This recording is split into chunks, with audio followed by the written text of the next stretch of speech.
નમસ્કાર. પહેલા સ્થાન પર આઈ, વી, યુ, દે, હી, સી, ઇટ અને નામ આટલું આવડે જ છે તમને. હવે આઈ સાથે એમ, વી સાથે are, you are, they are, he is, she is, it is, Riya is.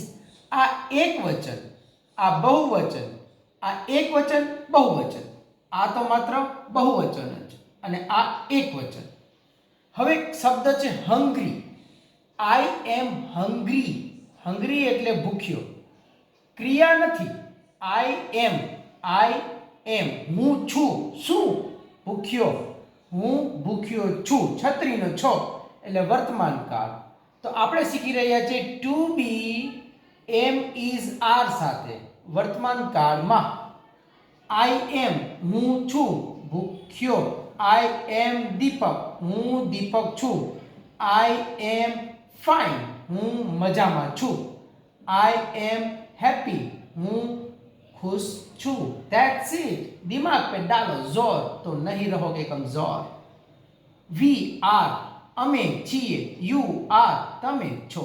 They are તેઓ છે. હી ઇઝ તે છે. સી ઇઝ તેણી છે. ઇટ ઇઝ તે છે. રિયા લો, રુદ્ર લો, ખુશી લો. ઇઝ એટલે છે.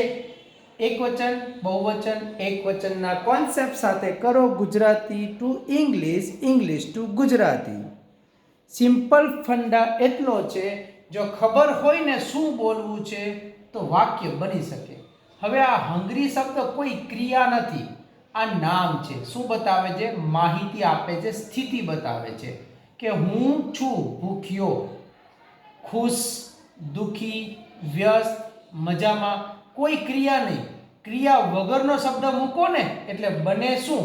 વાક્ય. કેવું વાક્ય? ક્રિયા વગરનું વાક્ય. મારું કામ એક્સપ્લેન કરવાનું છે. That I completed. Over to you. Next વિડીયોમાં એમ ઇઝ આરની જગ્યાએ લાવીશ વોઝ અને વર. વોઝ અને વર એટલે કે ભૂતકાળ.